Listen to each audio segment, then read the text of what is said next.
About a month ago, I picked up Sony's top-of-the-line WH-1000XM4's and mid-level WH-XB900N wireless noise-cancelling headphones.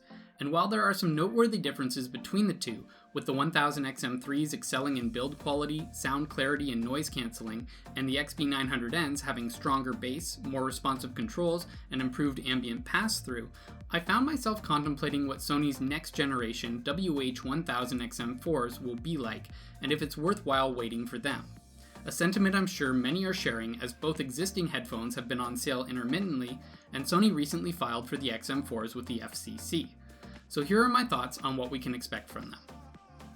One thing I think we can count on with the WH-1000XM4's is Bluetooth 5.0.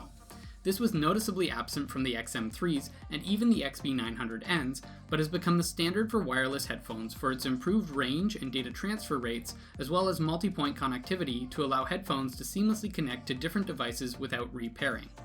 I wouldn't expect to see a change in the Bluetooth codecs offered by the XM4's, as both the XM3's and XB900Ns already support a wide variety of standard and high-resolution options, including Sony's own top-of-the-line LDAC codec. Beyond this, I expect that the WH-1000XM4's will boast some much-needed upgrades to their ambient noise features. Sony's ambient noise control is integrated into both the 1000XM4's and the XB900Ns, allowing you to amplify your environmental noise and interact better with your surroundings while wearing the headphones. You can turn it on as an alternative to noise cancelling or passive isolation, or simply trigger it on the go by covering the right ear cup with your palm. But I find that the ambient noise is over-amplified to the point of static with the 1000XM4's, whereas the newer XB900Ns sound far more natural. So I would expect to see this dialed in well with the XM4's.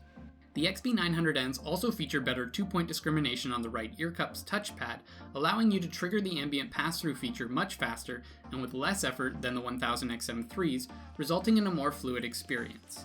I suspect this is a consequence of some general upgrades that Sony's made to the touch sensor in the XB900Ns, making them more responsive than the 1000XM4's, and certainly something to look forward to in the XM4's.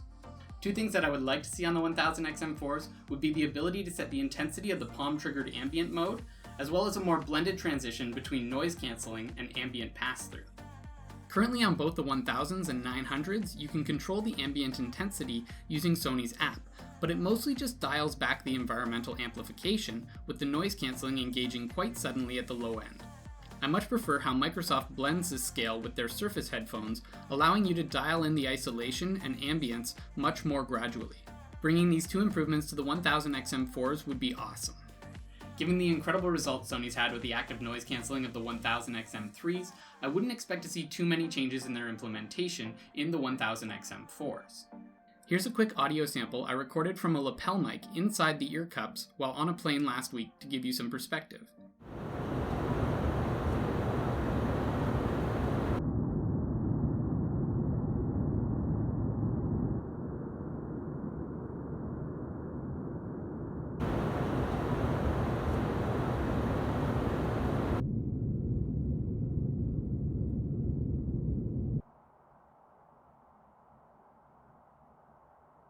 There's frankly very little improvement that I think needs to be made on the XM4's noise cancelling. Based on my experience with both headphones, I expect Sony is actively holding back the noise cancelling abilities of their cheaper headphones to avoid them cannibalizing the sales of the premium WH-1000 lineup. So if you want the absolute best noise cancelling that Sony offers, the 1000XM4's will undoubtedly remain your best bet. The same can be said for the XM4's sound. I wouldn't expect to see much change. Reviews and testing by Artings.com has demonstrated that the XM4's have great frequency response consistency, as well as excellent mid-range accuracy and good bass accuracy. We could perhaps see some improvements to their Trebel Accuracy, as well as the soundstage, but honestly, the XM3's sound fantastic to my ears, so I'd be happy if the XM4's remained largely unchanged. I would also expect to see similar physical controls on the WH-1000XM4's as we see on both the XM3's and the XB900Ns.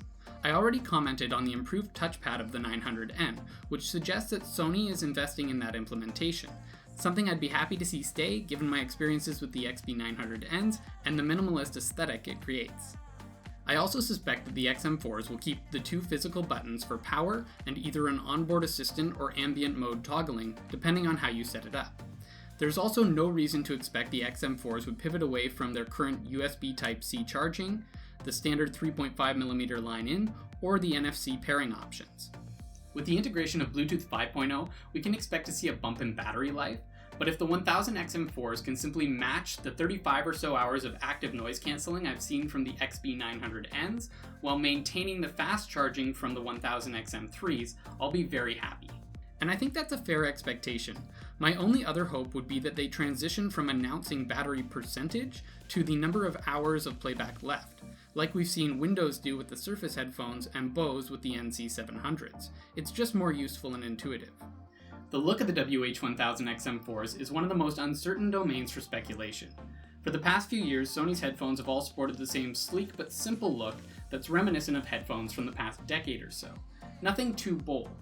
This has played well with the professional and mass consumer markets that they're targeting for the XM4s, but we've seen Bose make a pretty bold statement with their redesign of the NC700s, though this has prompted both love and hate from consumers. Given this division and the success Sony saw from the 1000 XM3s, I'd be surprised if they made any major design changes, but it would be interesting to see what their vision for the future of headphones is.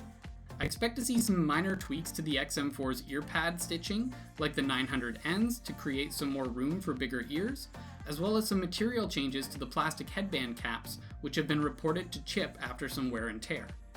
Which brings us to the release date. Sony released the 1000 XM3s 18 months after their previous generation, perhaps suggesting a June 2020 release for the XM4s. Given that many of the improvements I've discussed are already present in the XB900Ns, this is technologically very reasonable to expect. However, the most exciting evidence of a release is Sony's recent FCC filing for the WH-1000XM4s on December 15, 2019. The XM3s were filed with the FCC at the end of May in 2018, then were announced 3 months later at the beginning of September ahead of their official release in January 2019. Based on this timeline, the June 2020 release date seems likely. Given this, I think I'm going to wait for the XM4s because they'll blend the best of the 900Ns with the XM3s. Having said that, I'll leave links to where you can find both of these headphones in the description below, as they're still good options, especially if you can find them on sale. Otherwise, if you have any thoughts on what we may see in the WH-1000XM4s, please leave them in the comments down below. And as always, please like this video, subscribe if you aren't already, and I'll see you next time.